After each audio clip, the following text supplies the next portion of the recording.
Në fakt, grafiku ishte surprizues dhe mendoj se edhe në planet apo planifikimet më ideale dhe të Partisë Socialiste nuk ishte menduar që grafiku do të ishte në këtë shkallë.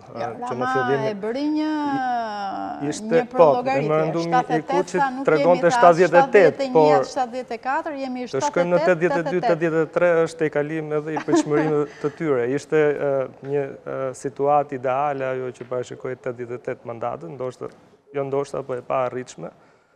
Por si të qoftë ishte habitshme konsolidimi i pozitave të PS-s duke shtuar numrin e votave dhe numrin e mandateve krahasuar me zgjedhjet paraardhëse.